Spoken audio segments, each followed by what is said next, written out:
a otra emisión de Otras Voces. Agradecemos al CIDE el espacio que nos prestaron para grabar este programa. Y el tema de hoy es las posibles reformas al salario mínimo. 67.29 pesos serán suficientes para los mexicanos. ¿Qué opinas, Albi? Bueno, definitivamente todos sabemos que no es suficiente para los mexicanos vivir con un salario mínimo. Tan así que los precios de la canasta básica, el salario mínimo no se refleja. Una persona que gana eso ni siquiera puede acceder verdaderamente a la canasta básica. Pero bueno, lo que yo quiero hablar un poquito antes es acerca de lo que significa el salario mínimo en México. En México se ha utilizado como un estándar para decir el mínimo que se requiere para que las personas no vivan en la pobreza. Cuando lo que se debería de pensar es que el salario mínimo debería ser un instrumento para empoderar a las clases medias. No decir que no estén en la pobreza, sino que sea una clase que pueda acceder a pagar créditos, hipoteca, etc. Entonces, desde ese inicio yo creo que la concepción del salario mínimo en México está mal. No sé qué piensas. Pues a mí, yo creo que el salario es bajo. Y hoy hay un dato que es muy duro por las condiciones que vive en nuestro país. Desde 1987 al 2014, el poder adquisitivo de los trabajadores mexicanos se ha reducido en un 80%.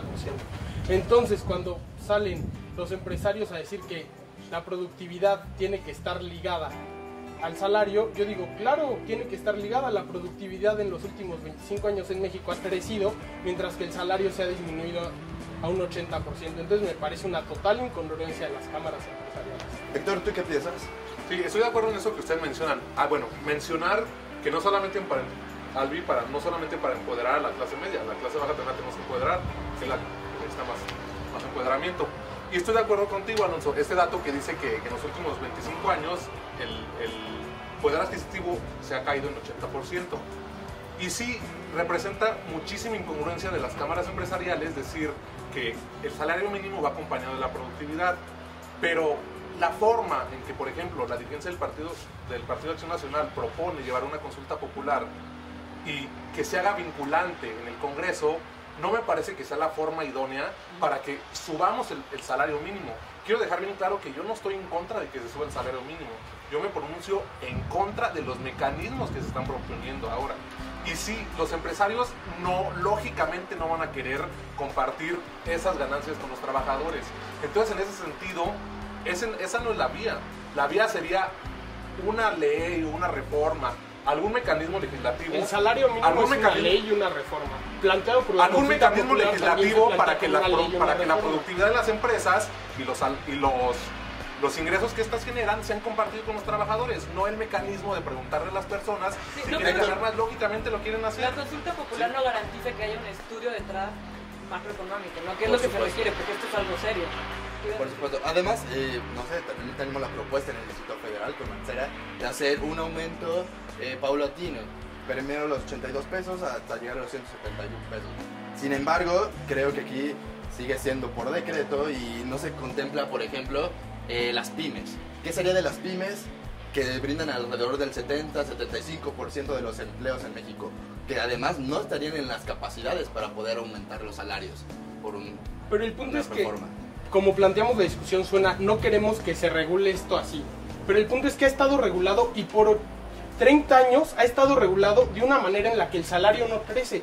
Y eso también tiene consecuencias económicas para las pymes, para el país. A nivel macroeconómico, somos un país que carece de demanda interna, tiene una demanda interna bajísima. Y eso también es un ancla al desarrollo del país y no se menciona.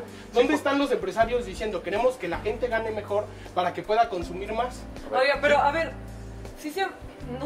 ¿cuál es el porcentaje de personas que verdaderamente ganan el salario mínimo? 6.5 millones de personas. En caso de que el salario mínimo de todas formas se aumente, y obviamente respaldado por un análisis macroeconómico, no sería un gran sector al que se estuviera impactando. No. Y los empresarios tampoco tienen por qué empezar a decir que no saben de dónde sacarlo, porque la verdad es que no mucha gente es la que vive el salario mínimo. No, pero los demás están en la informalidad. Y pero este 6.5 millones de personas que dices tú, Albi, no representan gran proporción para la población en México. Imagínate que ese 6.5% todos trabajan en el sector de manufacturas. ¿Dónde van a sacar el sector manufacturero ese ingreso, esos recursos para aumentar el salario mínimo? Pues aumentando sus costos, aumentando el precio consumidor que se ofrece a nosotros los consumidores. Permíteme, por favor. Entonces, ¿esto en qué se vería reflejado en inflación porque van a tener que subir los costos. Pero No. Entonces, si es un Alonso, sector vamos a- manufacturero, Un pequeño sector va a no subir la puede inflación generar- Héctor. muchísimo. Alonso, por No, favor. pero a ver, yo creo que es importante mencionar que no puedes hacer crecer la economía de tu país haciendo que los trabajadores paguen por ello. Porque hoy estamos con salarios más bajos que China, que Honduras, que El Salvador, y dicen es que es necesario para que crezca el país. Bueno, pues claro, si le pago a los trabajadores una miseria, es muy fácil que se produzca mucho y que me salga muy barato porque la mano de obra me la dan casi regalada. Pero esa no es la manera, bueno, creo yo, en que un país puede crecer y convertirse en una aspiración que compartimos los mexicanos, que es un país moderno, con buenos salarios, combatir la pobreza, pero nos dicen, no, aquí vamos a crecer aplastando al trabajador. Aquí Y me eso gustaría parece hacer fatal. otro comentario que también quizá no estamos incluyendo, es sobre los empleos informales, que representan alrededor del 65% Claro. en la economía. ¿Cómo manejaríamos esto? ¿En verdad se verían beneficiados este sector con un incremento en los salarios mínimos? ¿Qué opinas, Ali? Yo opino que el sector informal es una desgracia para el país. Y la verdad es que antes de aumentar el salario mínimo para el sector informal, o que impactar en el sector informal, deberían de crearse incentivos, todos los necesarios, para que la informalidad se fuera a la formalidad, antes de subir el salario mínimo, la verdad. Entonces, Quiero regresar, Alonso. Estoy totalmente de acuerdo contigo de que no es la forma tener aplastados a los trabajadores con un salario miserable, porque lo es, que no les alcanza para la canasta básica. Estoy de acuerdo contigo. Y creo que tú también estás de acuerdo conmigo en que no es la forma las que se están proponiendo ahora para subirlo, Alonso. La consulta No, Tiene pero que ir yo acompañado creo que de- en este país ya se necesitan empezar a hacer las cosas. Y no me importa si es de esta forma o si es de la otra forma, me importa que suba el salario mínimo. O sea, pase Porque lo que pase, que no, suba. Porque Alonso, somos un país no, de Alonso, 50 entonces millones así de se nos- habitantes en la pobreza. Alonso, o sea, así se nos... Héctor, No. Pase lo que pase, que suba el salario mínimo, ¿verdad? No pase lo que se pase, devalúe- sino que se con la devalúe el propuesta peso que porque... sea. Que se devalúe el peso porque quizá ya Pero fuera eso de no va a pasar. capitales. No va a Hay pasar. estudios Están que diciendo dicen que pase lo que 1.5 pase. de déficit gubernamental generan la misma alza inflacionaria que un aumento a los 6.5 millones de trabajadores que tienen el salario mínimo. Por eso, pero entonces a ese estándar, metamos al Banco de México. El Banco de México busca un estándar inflacionario anual. Entonces a ese estándar le tienes que sumar que de la nada saldría, Alonso. Porque Igual esas- que se Alonso, hizo en la no te- reforma no se hacendaria y convierte Héctor Héctor, en Alonso, año, vamos, ¿eh? vamos a cerrar un poco las ideas que aquí hemos debatido.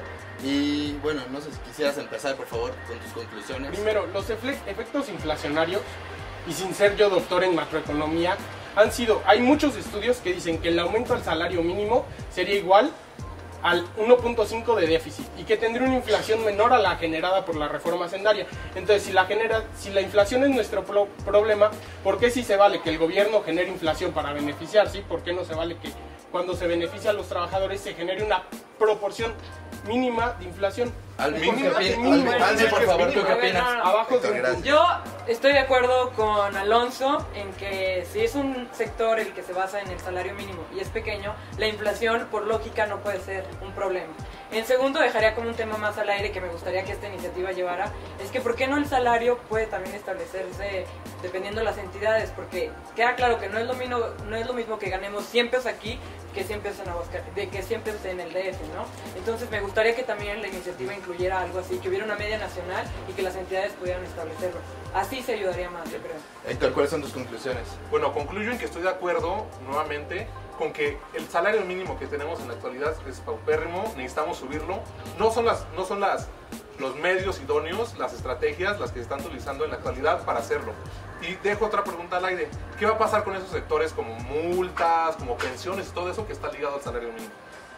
Yo también me comparto y vuelvo a retomar el tema del empleo informal. Para mí resulta grave el hecho de que se esté dejando de lado esa gran aportación que es para la economía nacional. Que quizás sea un Estoy nicho de a oportunidad favor mayor, ¿no? precisamente de que se haga un reajuste en el salario mínimo. Sin embargo, debe ir acompañado para que las afectaciones realmente tengan un fin económico acorde a las necesidades del país. Por último, Héctor, quien paga multas, etcétera, no vive del salario mínimo. No. Y tiene un No, y coche, eso se no. desvincula Si alguien con tiene una un coche firma. no puede vivir del salario Se mínimo. desvincula, Alonso. Otro proceso legislativo que no sabemos si Héctor. estén de acuerdo los legisladores. Agradecemos a todos los videntes que están en el programa. Esperamos verlos en la próxima.